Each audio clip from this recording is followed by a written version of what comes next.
நாம் தேவனை இயேசு கிறிஸ்துவை பிறந்ததற்கு என்ன காரணமாக நினைக்கிறோம்? நம்ம பொறுத்த வரைக்கும் நம்ம பர்த்டேவும் இயேசு பர்த்டேவும் ஒரே மாதிரி ஆக்கிட்டோம் இன்னைக்கு.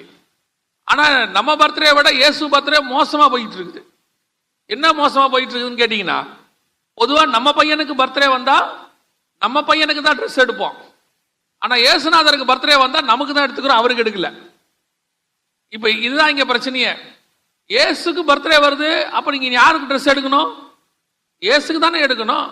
நான் என்னைக்காவது இயேசுக்கு ட்ரெஸ் எடுத்துருக்கிறோமா? அப்ப நீங்க கேட்கலாம், இது என்னங்க பைத்தியகாரத்தனமா இருக்குது, இயேசுநாதருக்கு ட்ரெஸ் எடுக்க முடியுமா? எடுக்கலாம், நல்லா எடுக்கலாம், ஒவ்வொரு வருஷமும் எடுக்கலாம், டெய்லி கூட எடுக்கலாம். ஏன்னா இயேசு என்ன சொல்றாருன்னா, இந்த சிறியோரில் யாருக்கு எதை செய்தீர்களோ அதை எனக்கே செய்திருக்கிறீர்கள்னு சொல்றாரு. அப்ப இயேசுநாதருக்கு நீங்க பர்த்டே கொண்டாடணும்னா முதல்ல போய் ஏழைகளுக்கு எடுத்து கொடுக்கணும், அவனுக்கு ட்ரெஸ் எடுத்து கொடுக்கணும்.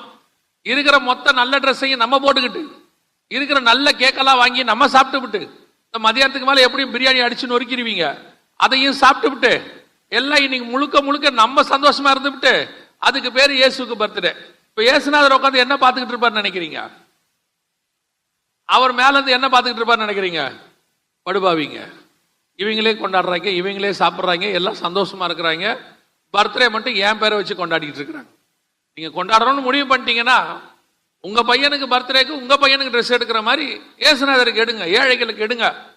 நீங்க எடுக்க வேணாம்னு சொல்ல, உங்களுக்கு முதல்ல அவங்களுக்கு எடுத்து கொடுத்துருங்க. அவங்களுக்கு ஒன்று கொடுங்க, அவங்களுக்கு ஒரு சாப்பாடு கொடுங்க. உங்க வீட்டில் 5 பேர் சாப்பிடும் போது வெளியே ஒரு 2 பேருக்கு சாப்பாடு கொடுங்க. வாங்குற பிரியாணியை 5-7 பேருக்கா சேர்த்து வாங்குங்க. இதுதான் ஆசீர்வாதம். இன்னைக்கு பர்த்டே நம்ம இப்படி எப்படி ஆயிட்டோம்? இயேசுநாதர்கிட்ட கொண்டு போய் ஒரு காணிக்கையும் கொடுக்கறது இல்லை. அப்ப இயேசு கிறிஸ்துவனுடைய பர்த்டேவை நம்ம தப்பா கொண்டாடுற மாதிரி, இயேசு பிறந்ததையும் தப்பா புரிஞ்சுக்கிட்டோம். நம்ம பிறந்திருக்கிற மாதிரி அவரையும் புரிஞ்சுக்கிற மாதிரி வச்சுக்கிட்டோம். ஆனால் இயேசு பிறந்தவனுடைய நோக்கம் என்ன தெரியுமா? 4000 வருஷம் இழந்து போன அதிகாரத்தை, உலகம் பரலோகத்திலிருந்து கொடுக்கப்பட்டதான அதிகாரத்தை மனுஷன் இழந்துட்டான். அதை மீட்கும்படி ஆண்டவர் பிறந்திருக்கிறார். அப்போ உங்க வீட்டில் இயேசு பிறந்திருக்கிறாரு, உங்களுக்குள்ள இயேசு பிறந்திருக்கிறாருன்னா முதல்ல இயேசு கிறிஸ்துவனுடைய ராஜ்யம் உங்களுக்குள்ள இருக்குதான்னு பார்க்கணும், ஆளுகை உங்களுக்குள்ள இருக்குதான்னு பார்க்கணும், மகிமை உங்களுக்குள்ள இருக்குதான்னு பார்க்கணும்.